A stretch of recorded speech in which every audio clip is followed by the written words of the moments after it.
Go. We're live. It's happening. The end of the world is upon us. But in a good way. End of the week. Nobody is scared when you say the end of the week. You say end of the world, all of a sudden everybody is scared. But if you understand the end of the week, it's like the same as the end of the world. And after the end of the week is Shabbos is coming. You're not so scared about the end of the world because the end of the world is going to be Shabbos for 1,000 years. That's pretty cool. It's not cool if you don't like Shabbos though. You need to learn how to enjoy Shabbos before Moshiach comes because otherwise you're going to be in trouble. So I wanted to bring a few points tonight. First of all, is the 3 weeks. So the 3 weeks we just started. The 3 weeks are weeks where we have to do a deeper introspection as to what it is that we're still doing wrong, so to speak, because we know every year that the Beis Hamikdash is not rebuilt. It's as if we destroyed it, right? So what is it that we're still doing personally or as a Jewish people that makes the Beis Hamikdash not being rebuilt? Okay, this is one thing. Number two, we need to be proactive in falling in love with the land of Israel. What are you doing to fall in love with the land of Israel? Right now is the 40, since Parshat Shlach, 40 days until Tisha B'Av is the 40 days that the Meraglim were spying the land. 40 days? Yeah, 40 days. From Parshat Shlach till Tisha B'Av. So, are you spying the land?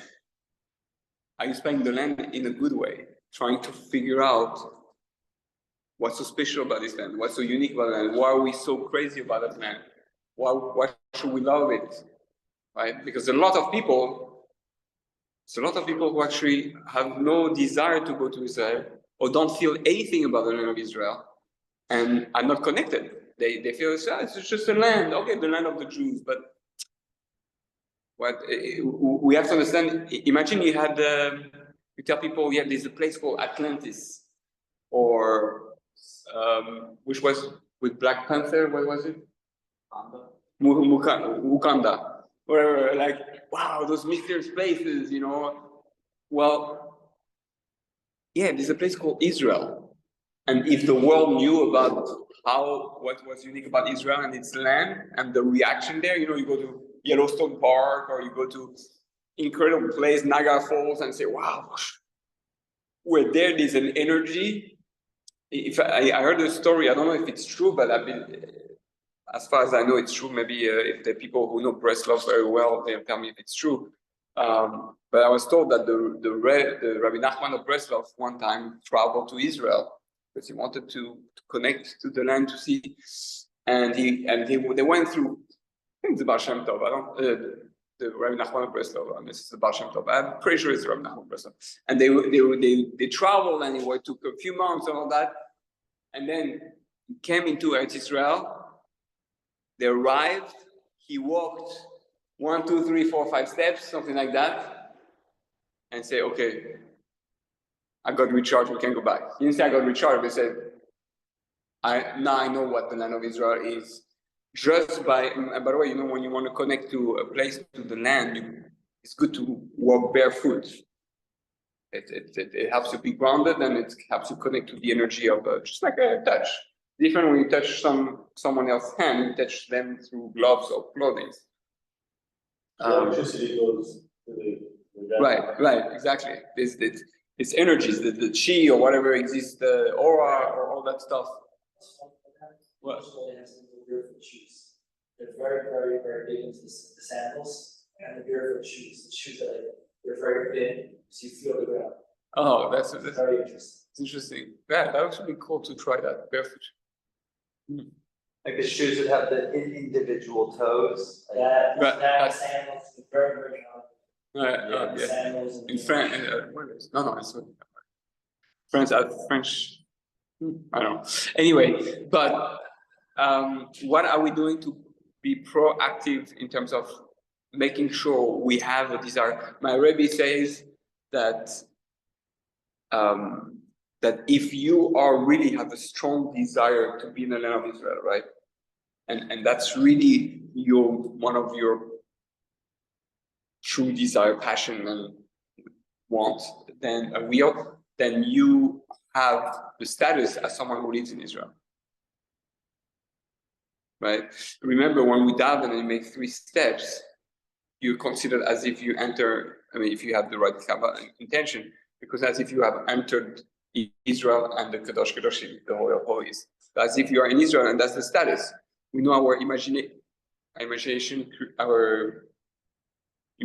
create reality. So should be aware of that. So right now, what we have to do, one of the things that we have to work on and with ourselves is, do I have that desire to go into Israel? And one of the big things, during the 3 weeks, a lot of people say should Tikkun Chatzot. Rabbi Noach Weinberg says, okay, Tikkun Chatzot is not for everybody, not everybody's on that level, it's hard to wake up in the middle of the night.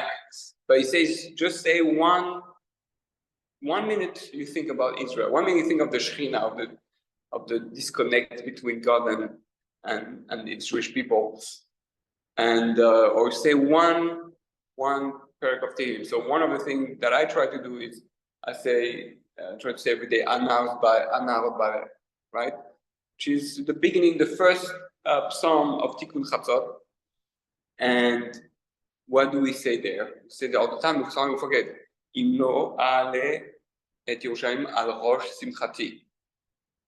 Says that we have to understand that when you think of the greatest joy that you should have, it's Yerushalayim. Yerushalayim should be the happy version. You want to say, like, what would be the happiest thing in life? People think, oh, millions of dollars on the bank account, traveling or having a lot of children or whatever people think, having Moroccan fish, I don't know.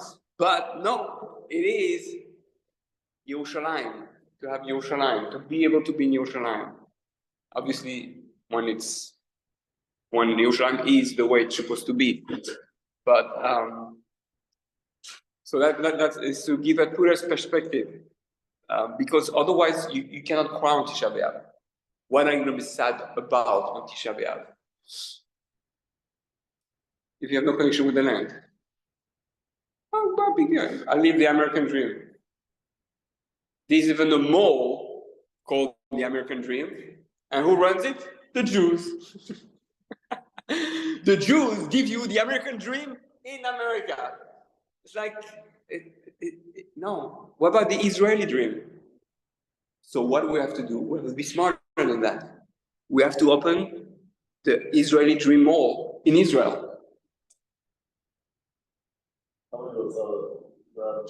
You're amazing. You're amazing. Oh, they're not going to You're like me. Dream Mall. No, but yeah, you tell them, and they should, because it's dangerous. There's this big rabbi, to me he's a big rabbi, in Israel, Rav Dinovich, the Gesund und Stark, he says that the danger of being happy like a Jew in exile. Happy like a Jew in exile. Yeah, it's dangerous, especially during these times where we have everything, the whole world is changing, right? All the nations are turning towards Israel, everything, all the eyes are on us. We have to be even more careful as Jews of what we do, so what people don't find ways to accuse us of anything. We have to do Kiddush Hashem, not do Chilul Hashem. And we have to be in the same time proud Jews, and we have to get ready. We have to get ready, even if the move is not next week or next month or next year, but you need to prepare. You need to prepare at least that desire to want to move to Israel. That's our home, that's where we belong. Right now, you're like a fish, not in the water. Or you could say, you're like a fish in the aquarium. So I'm the fish in the aquarium. Oh, it's awesome, it's the American dream aquarium, there's been LED lights in my aquarium. And the fish doesn't understand that there's such a thing called ocean. that you will be in what? Predators also, but in the ocean. All of a sudden, I don't know. I'm losing my English. It's good sign. Okay, the yalla. So is it like a fish in the ocean, and the fish doesn't know. He thinks his aquarium is the dream of his life, and he doesn't know there's a whole ocean with everything that is available. So that's how we have to feel. Right now we're in an aquarium, They have a lot of. and we love it. But I think moving as well is not so practical for some people. Yeah, but it's not so much about Having a what it, mindset. yeah, the mindset. And creating that desire. I have to create a desire that I have to understand I'm not in my natural environment element. I'm habitat. I'm in a zoo. I'm in a simulation, and it looks nice and it's great. And we have the best mall in the world, but our malls here are better than in Israel. The kosher restaurant, you don't have to worry. It's all kosher. But in Israel, it's more complicated. You have to see that kashrut, rabbanut, like the all mehadrin, no, super mehadrin, half mehadrin. Here, this, that, bet yourself, easy. So we have it in a way better. That's the danger of exile. It looks like that exile is the dream, and no, you have to understand you're in exile. So what we're gonna do? We're gonna do is to really learn about. And by the way, I have a playlist. If you go on my YouTube channel, a playlist about a challenge on how to fall in love with the language of Israel, and it's I'm finishing my videos soon. It's 40 videos, about one for each day. Every day you learn a little bit about the land of Israel and its qualities and its greatness. So put like, subscribe. Typical American. I never actually did that, but put a like, go on the playlist, subscribe, and watch it's some views on for the French rabbi. I'll thank you later. After you reach that one dream desire, believing in Israel, I believe in Israel. What, like, soon, whatever. Oh. What's the next? What's the next step? Desire. Okay, once you reach that. Okay, so. Whole time, what? No, it doesn't have to be Yerushalayim because everyone has to find in Israel where he belongs. Everybody belongs to a different place.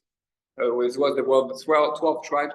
So in a way, you have to sense where is my mission within the land of Israel, where is my neshama belongs, and that's, I guess it's Bina Yetera. You need to be able to feel it, to see it, Yiska, to see the where you belong and where you can give your strength the most. Each one of us has something to give that only you can give, right? Better than anybody else in the world, because it's only one unique you. And you have to find your environment the place where you can give the best. So that's. I actually have a question on that, like finding your place in Israel. So how does it work for converts? Okay, good question. So the converts, Kohanim and Levim are supposed to be together. So I'll be with all the converts. Chilling. Levi. But the Levi and they were Ir HaMiklat. Yeah. Right? So when Moshiach comes, the Levim and the converts will be together, and Moshiach also. The convert and the Levim with Moshiach. Cool, no? I like that. That's hype, bro. Oh. So that's very exciting. Yeah, especially I help a lot of individual converts, so I'll be with all of them. It'll be really awesome. One big. So this is the first thing that we have to be aware of during this time. Now, another thing that we need to be aware that I wanted to speak about. I don't think I ever spoke about it in a shiur like that, but we need, each one of us needs to prepare, so to speak, how to do Kiruv. We all have to become Kiruv rabbis or rebbezins. It doesn't have to be rabbi or rebbezin, a Kiruv individual. let's say you meet a Jew or a non-Jew, you have to understand this, when Moshiach comes, everybody's going to come to you. You have a kippah. Daniel, can you mute yourself, please? There's some noise background. Thank I feel you. like people aren't passionate about Kiruv at all. Right, and I think because we started to lose a bit the sense or the responsibility or the excitement of what Kiruv. You're right, it went down because it needs a new Kiruv. I think the first there was a wave of Kiruv that was pretty good, but the Kiruv came from the people themselves looking for it. And they were hungry, but now we have to show. Now it's different. You have to attract with the camp. That's why actually it says in the Kabbalah. That's the reason we have Kabbalah today, because the last thing that's going to actually attract the last soul. We need to bring the sushi for the children to have. Most from Jews don't really care for Kiruv. Right, and that's a huge problem. That's a huge problem. We should all be doing Kiruv. It's not meant that it's Kiruv rabbis. What do you mean Kiruv rabbis? Kiruv Jews. We should all be Kiruv Jews. So.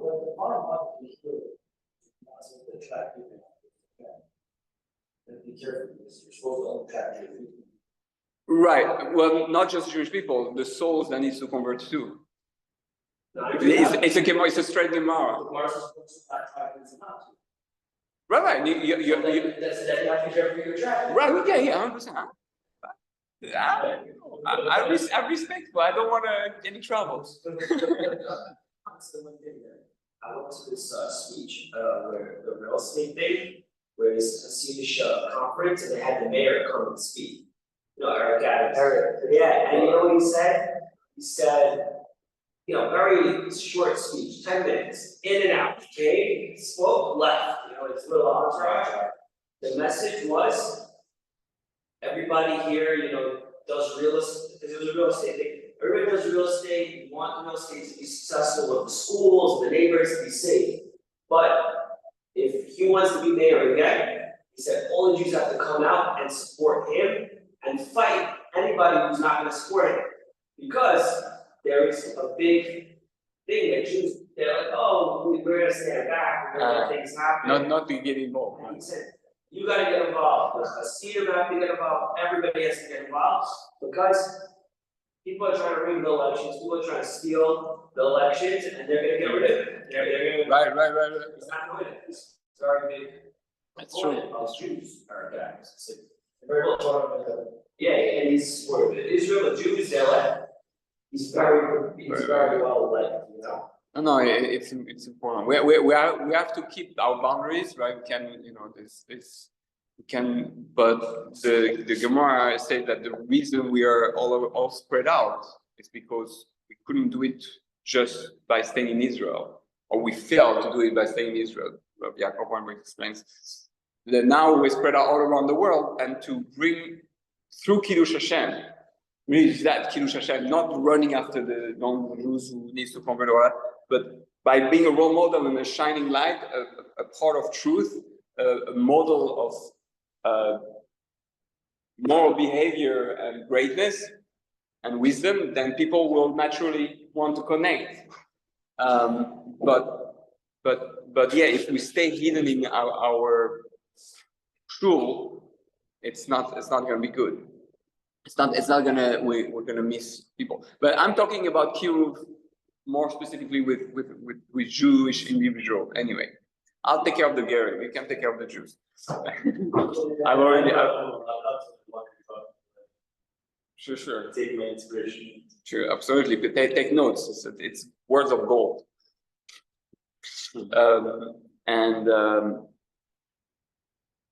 And yeah, so how do we let's say you meet someone, you got to know how to inspire. But in order to know how to inspire, you have to know how to be inspired yourself. What's the first thing? Right, so I made a list of like 4, 5, 6 foundations that you should have, that you should be able to discuss in order to inspire the individual. So the first thing is, what's the story? What's the story of the world about? If someone comes to you, they say, okay, why are we here? What's what this is all about. Everything that's happening in the world, why we're here, what? Yes, so I have a friend who's Jewish and he believes that there is no afterlife. He says we're here to, make this world great and enjoy. But he doesn't believe in afterlife and he doesn't believe in, doesn't also believe in God, he says. But he keeps Jewish traditions and this and that, but like he doesn't, it's weird, Right. But he says there's no afterlife, nothing like that. Right, so that's what he said. What do you say? No, so I said there is. Okay. But I explained that it's what happens in this world will result in what's going on in the next world. So, Okay, but you gotta make me excited. I'm turned off by life. What's gonna make me excited to want to live this life? Why I'm here? Why should I be Jewish in the first place? I can be a very happy guy. It's a lot of fun to be a guy. this is the truth. It's the right blueprint for life. What? You're not making me excited right now. You can't say it's the truth all you want.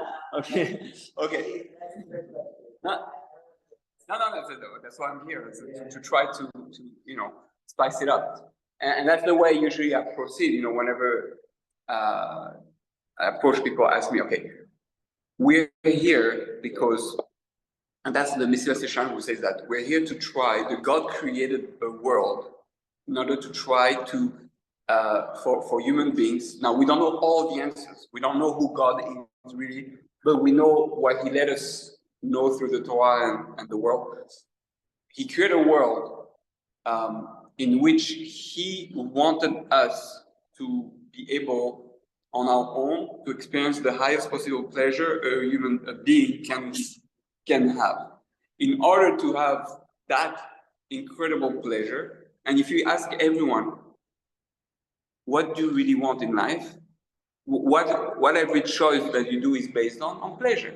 Should I take Elal or Lufthansa? Well, take Elal. It's more pleasure. Would you take sushi or just A class without food. what? A class without food. Right. So it depends where what you like. A steak or just like a hot dog. Take a steak. Every choice you make, this job or this job. Well, depends. This job makes more money, better hours. I'll take this job. Everything is based on how much pleasure you have of life, right? Why you buy this clothing or this clothing? Because this clothing gives me more pleasure than this one. I like the color better. I like the shape better. It's more comfortable. Every choice you make all the time, but this one's going to give me more pleasure than that. And even sometimes at the beginning, it's not going to give you pleasure, but at the end result is going to have more pleasure, right? The whole world is based on pleasure. The type of spouse you're going to have. Right? So spa. Spouse. Or spa also. You can have just a regular bathtub, or you can have a jacuzzi. No brainer, I'll like jacuzzi in the second.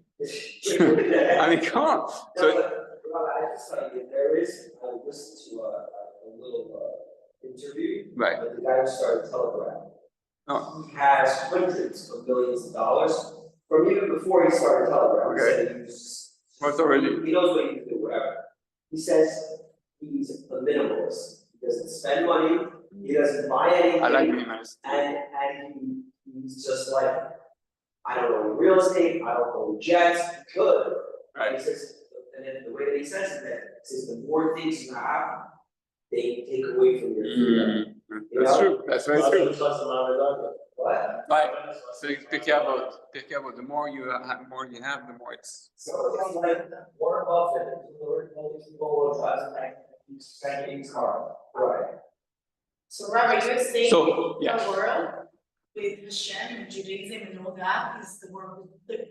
We're here. God created a system. God created a world in which it's all set up for you to be able at the end to experience the most incredible, pleasurable experience a created being can have. Now, what is the highest level of pleasure? It's God Himself. So, But what if somebody doesn't believe in God? well, you can say the universe or the truth or reality. Obviously, so no, I'm gonna get to that. I'm gonna get to that. So I'm here to be able to experience something incredible. That's why I'm here. You know, you start like that, you have to, you know, That's it's like, good.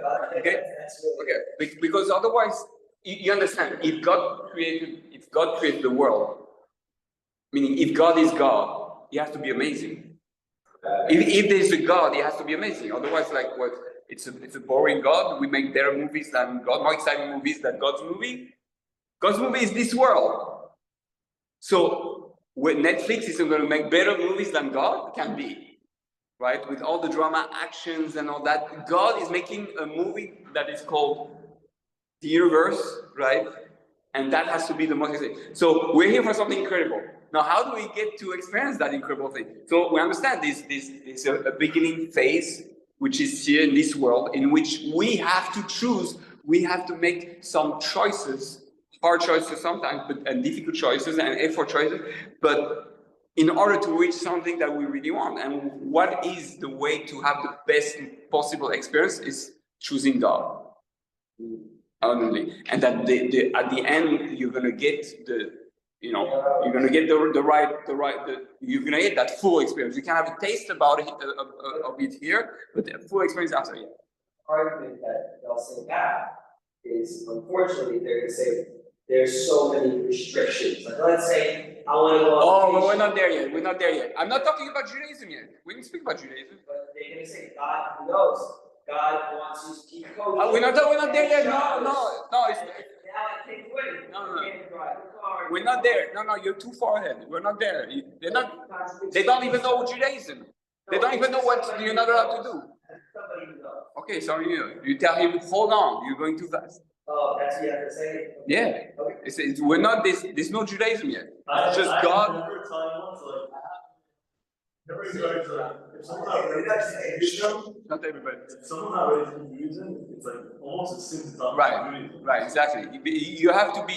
You have those who are already angry at Judaism, or they're not ready at all, because unless you understand the big picture, you're like so you have the big picture. This is why we're here, to have an incredible experience. Now, if I show, okay, that's number one.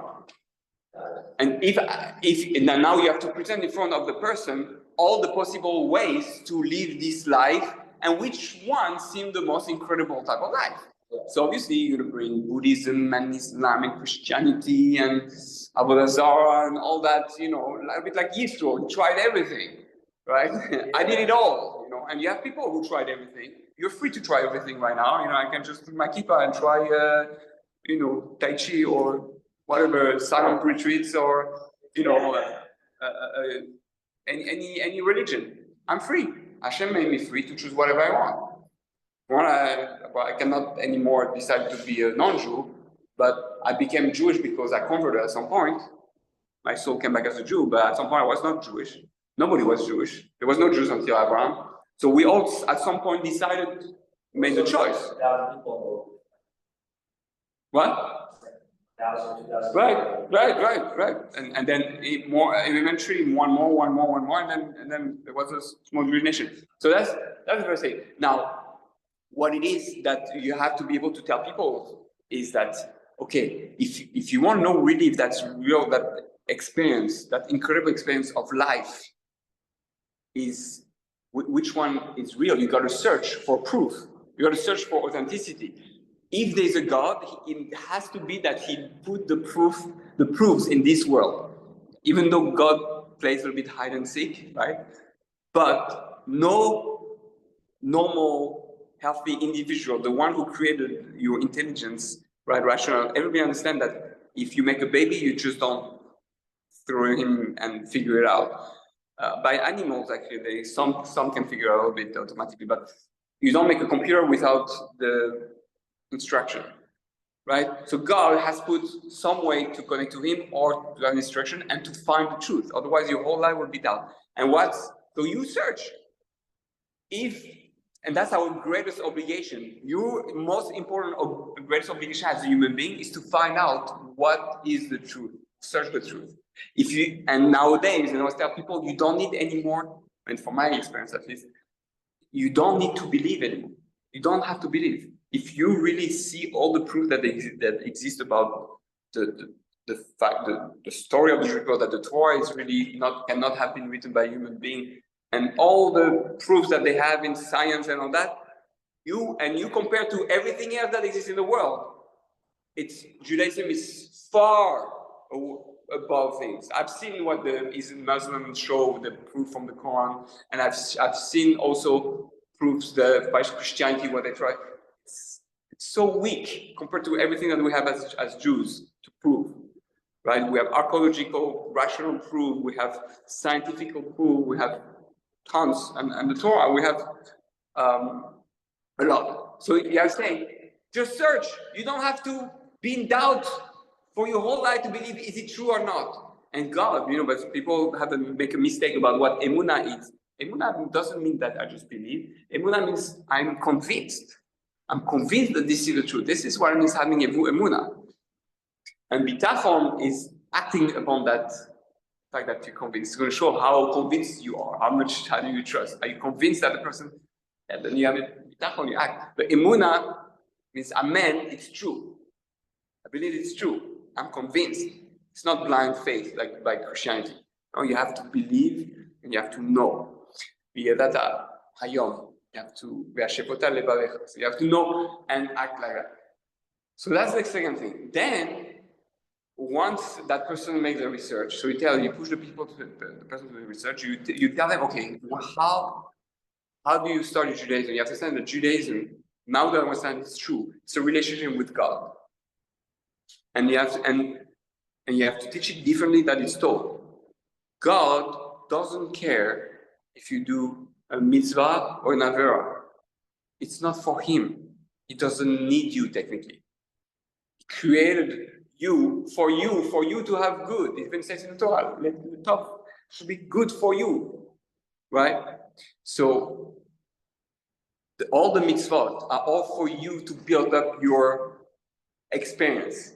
You're in charge, because if your experience is imposed on you, it's not really enjoyable. It's not he has forced you in a marriage, even if it's a nice woman and or a nice guy. To force you marriage, it's not me choosing. I'm like, if everything is done for you, if the kid gets all the money in the world, but it's all his father giving it to him, then you're never gonna feel good. That's in Kabbalah I call it nama de chisufa, the bread of shame. Right, we don't always want it. We don't always want what's good for. Well, right, and that's the whole. No, but when but we always want what's most pleasurable for us. But Rabbi, can you still get to the point where the problem is that it's so uncomfortable? For a lot of people. Okay. No, but let's say so. Now, if you understand that. Really, it's about the relationship. God is not a robot. It's not a computer that say you did that wrong. You get zapped. You do that good. Here, get the cheeseburger. Oh, no, hamburger, not cheeseburger, right? But or a cholent. It's not about that. It's about we have to understand that relationship with God cannot be looked at something. One point, one other. Like themselves, like no, it's a relationship. What God wants is a relationship, like you have a relationship between human beings. Otherwise, you have such a thing as relationship and love and friendship. All that. C'est klal gadol b'Torah. It's the great and all-encompassing rule of the Torah. This is what it's all about. Meaning for us and God. So therefore, if I understand that I have a relationship with God. It's not about how many points I have in heaven or how many points I'm going to have to go to hell, right? If I understand that it's about me having that relationship, then I treat the mitzvot, what to do and what not to do, in a completely different way. It's like I go in my marriage, in a relationship with my marriage, or even in my partnership in business, or a friendship, roommate. When I do something wrong, when I do an error, my wife is not saying, I want you to be in hell. God doesn't want you to be in hell, and my wife doesn't want me to be in hell. But he says, you're hurting the relationship. You're hurting the relationship. I want the relationship to flow. I want it to be pleasurable, loving. If you do something wrong, mitzvah, the mitzvah is something that's supposed to make the relationship better, enhance the connection, bring more up. I buy flour for my wife, or I wash dishes, or I spend quality time with her. And I did a mitzvah. And that's what God wants. Your wife wants you to talk to her. Hashem wants you to talk to him. Tefillah, it's called. You'll be surprised how many things we do in Judaism that you spend time with a woman and see all her demands and what she wants and what she needs, and then compare with Judaism, what Hashem asks you. It's the same thing. He wants to spend time with you. He wants to spend the weekend with you. He likes to be romantic, some candles and wine and dress nice. He wants date night. He wants you to remember the anniversary every Shavuot. Don't forget, right? We get a bit tipsy, drunk. It's all night love because it's the anniversary. It is. So it changes everything, and the approach you have to Judaism is not an approach of doing laws. You're right. We don't want more laws. We have laws of traffic. We have laws of business. We have laws of politics. It's too many laws. God doesn't care about the laws. God cares about the relationship.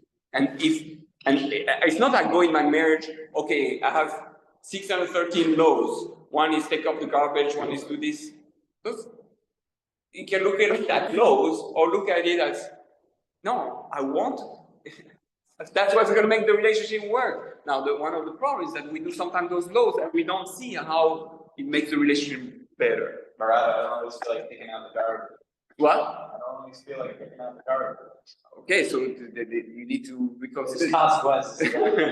you have to reevaluate what it is that God is asking you, or maybe you're doing the wrong way. That feels that that's the only thing you're doing.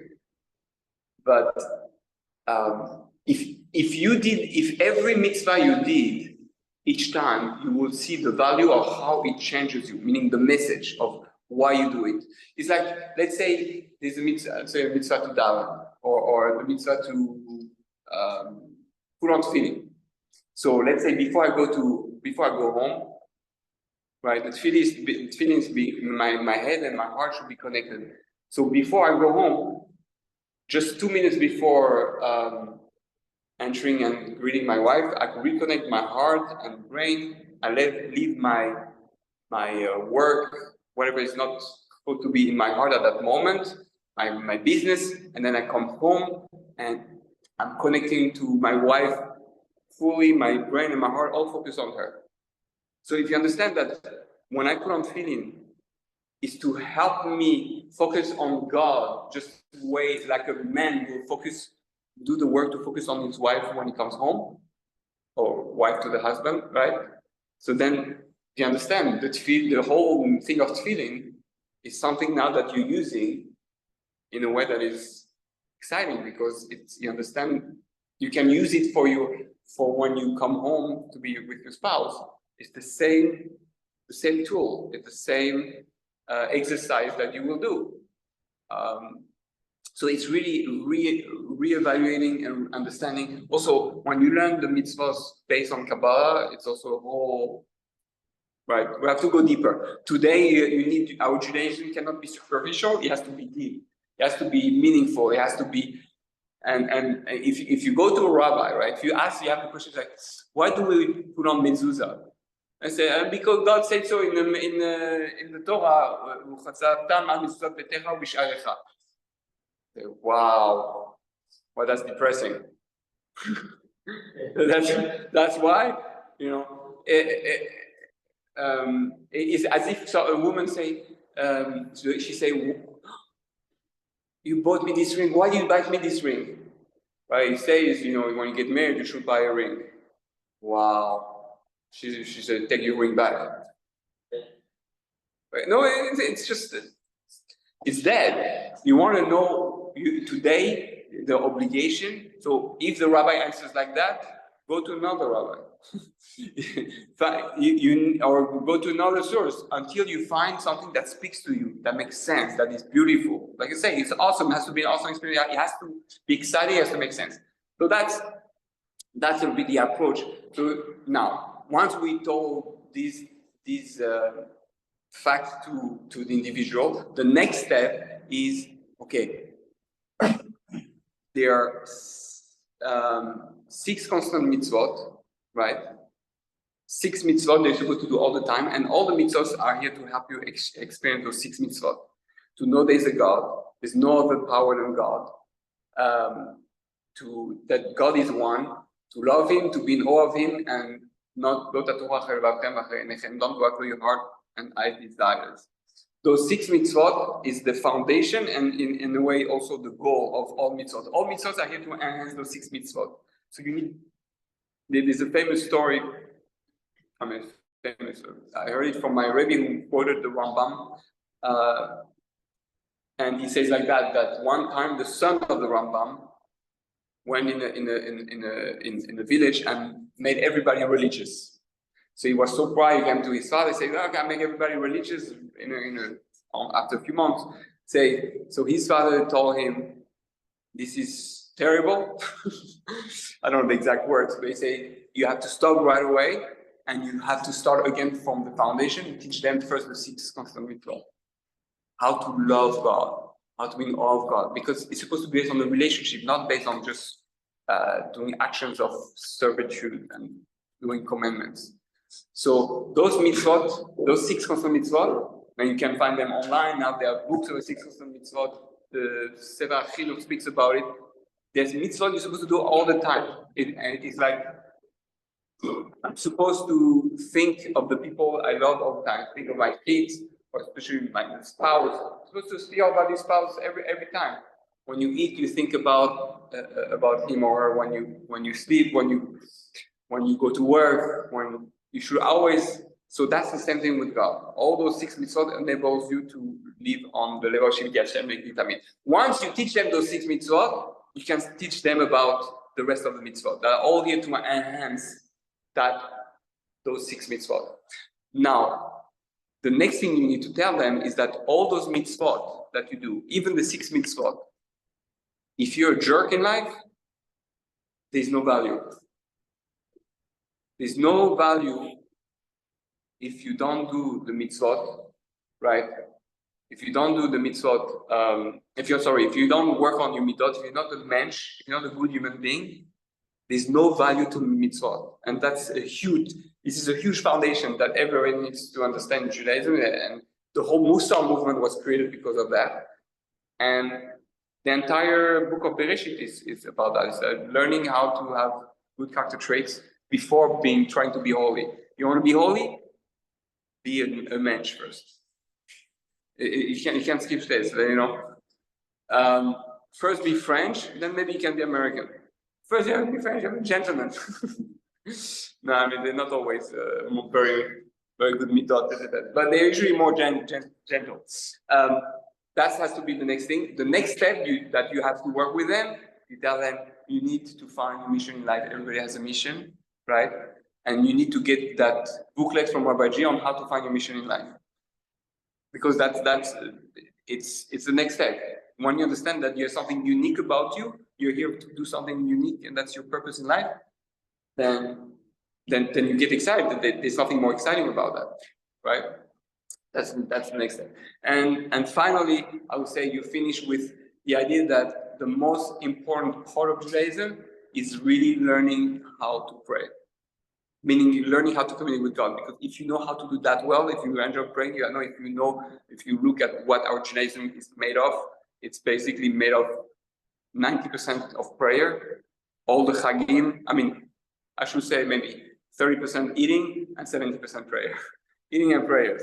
And even when we eat, we make brachot and all that. But prayer and learning, obviously, you can take away learning and prayer goes together, but that's what we do. What do Jews do? You go to shul to pray 3 times a day. What you do on Shabbat? You pray most of, 3 times, and you a lot of prayer. So if you learn and to enjoy how to pray and why prayer is so important, then the person will be successful. How to communicate with God, because that's a relationship. You learn how to communicate well with your spouse, the relationship is going to be great. and learning how to speak to God like you speak to another human being, that's very powerful. So those are the things, I think the 5 things that we mentioned that should be part of you when you want to inspire someone, but it has to start with you yourself. Sometimes we need to rebuild our Judaism from the beginning, from the foundation, and you need to those things.